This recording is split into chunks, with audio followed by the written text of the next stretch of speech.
I'm Brendan Connor at Newsworld's National News Center. Well, he's keeping his options open. There are indications Jean Chrétien wants to stick around for a while and perhaps even take a run at a fourth term as Prime Minister. Many in his party aren't happy about that, though, and Jennifer Ditchburn reports. Liberal Party infighting got a little out of hand while Jean Chrétien was out of town. We're going through what I would call a little bit of a bad patch. But now the boss is back, and his supporters are sending strong signals that he won't be pressured into retiring. Everybody knows the Liberal Party is 100% behind Jean Chrétien as Prime Minister. High-level sources say that cabinet loyalists and party officials are beginning to discuss how to ensure Chrétien sails smoothly through a performance review at next year's party convention. The last time around, party members voted 91% in his favor.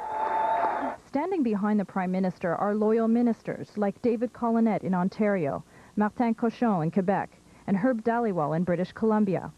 And it's in the best interest of leadership hopefuls like Alan Rock, John Manley, and Sheila Copps that Chrétien stick around so they have time to organize their campaigns. But leadership hopeful Paul Martin has built up a powerful national network, including dozens of MPs, particularly in Ontario and British Columbia. Paul Martin didn't want to talk about that today. I think that essentially what Canadians wanted to do was to focus on government. Colleague Martin Cochon, a powerful party organizer in Quebec, says he'll be backing the Prime Minister on the ground. I mean, I will have the chance to spend some time on the field in the coming months. And of course, I'll be meeting with some association across the province of Quebec. Jean Chrétien may well decide to retire before the next party convention, but he'll still need to give the appearance he's sticking around. Otherwise, he might be seen as a lame duck Prime Minister and lose the power to pick his departure date. Jennifer Ditchburn, CBC News, Ottawa. Canada's Defence Minister was busy defending himself today, and despite allegations to the contrary, Art Eggleton insists that he never misled anyone. Eric Sorensen has the details. One day after damaging testimony from top military officers, the Minister of Defense marched out of the House of Commons to respond. Admiral Madison did not contradict my testimony. In fact, Art Eggleton insists Madison supported his version of events about this incident. Canadian JTF-2 commandos taking prisoners in Afghanistan and handing them over to American forces.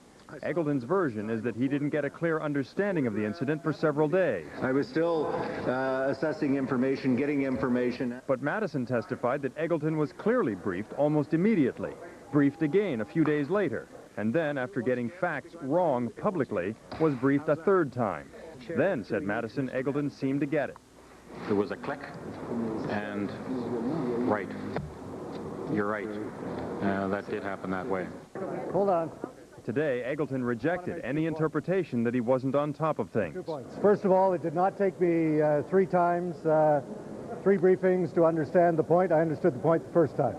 Why doesn't the Defense Minister put an end to this mess and do the right thing, resign his cabinet position today? But the Prime Minister was not prepared to cut loose his Minister of Defense. Myself, the cabinet, and the Liberal Party has confidence in the abilities and the dedication of the Minister of National Defense. Meantime, why the Prime Minister was kept in the dark for 8 days about the military mission was taken up by the committee looking into the affair. Tonight, the clerk of the Privy Council testified there's no need to change the briefing process for the Prime Minister, noting that Art Eggleton has already apologized for not telling the PM sooner. Eric Sorensen, CBC News, Ottawa. The United States and Georgia, the former Soviet republic, may be about to open a new front in the war on terror. The U.S. military is planning an operation to train Georgian troops in anti-terrorist operations. The U.S. thinks al-Qaeda fighters are hiding out in this remote part of Georgia near the border with Chechnya. They fled to escape the U.S. attack on Afghanistan. But Russia says having the Americans there will complicate a volatile situation in the region. Russia has been fighting Chechen nationalists for years.